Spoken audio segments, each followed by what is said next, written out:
This movie has one of the best, yet one of the most frustrating trailers to a movie that I've ever seen.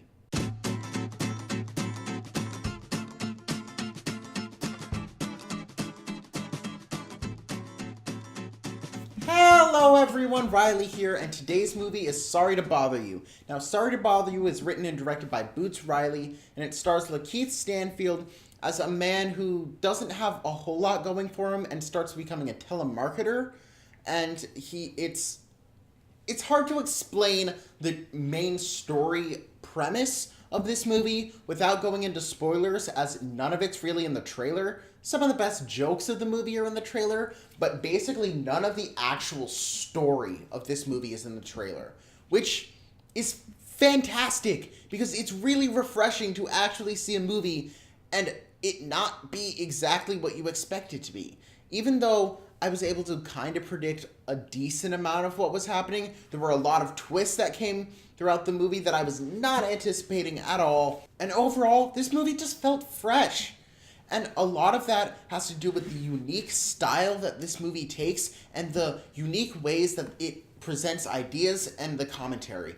And ultimately, the best part of this movie is the world building and the way that they introduce the new technologies and the new different social structures that are in place in this world, which is not completely like our own, is fascinating. And the way that Armie Hammer's character is able to actually have his influence shown, it's fascinating. Because I'm not going to get into spoilers, but the world has a lot of great commentaries about our own social structure, about big business, and it's really great seeing it done in this way. And I just fell in love with the world and found cool, neat little things to find out throughout the entire movie about the way this world operated. Were some of the themes a little heavy-handed? Sure.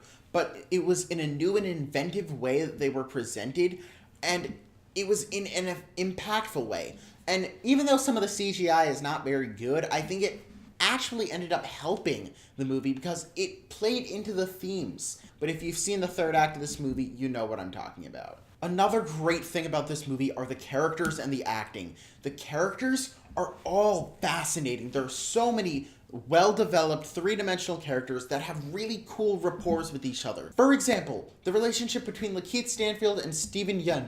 It was one of the most fascinating parts of this movie, seeing the different sides of the workers who actually work at this telemarketing agency.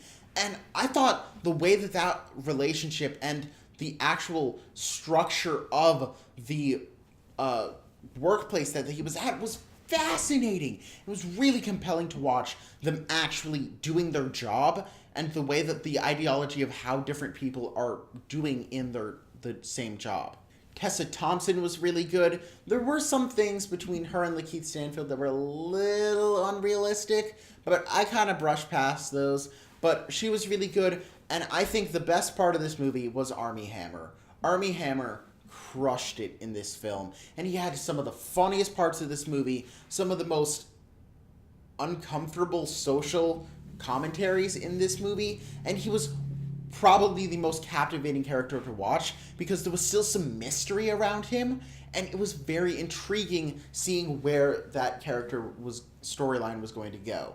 And overall, this is just a very unique film. It is not a film that I can really see a lot of other people making, and a lot of credit has to go to Boots Riley for the screenplay of this movie. However, my biggest issue with this movie, and what prevents it from being a fantastic movie and makes it a good movie, is the tone of the second act.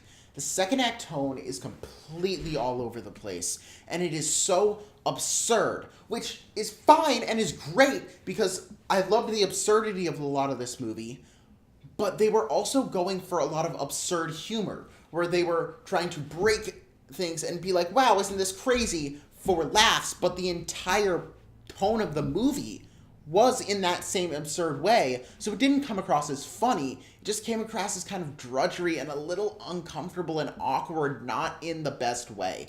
While the screenplay I think is fantastic, I think the tone in the second act let it drag a bit on, and it wasn't as engaging as the first and third act was.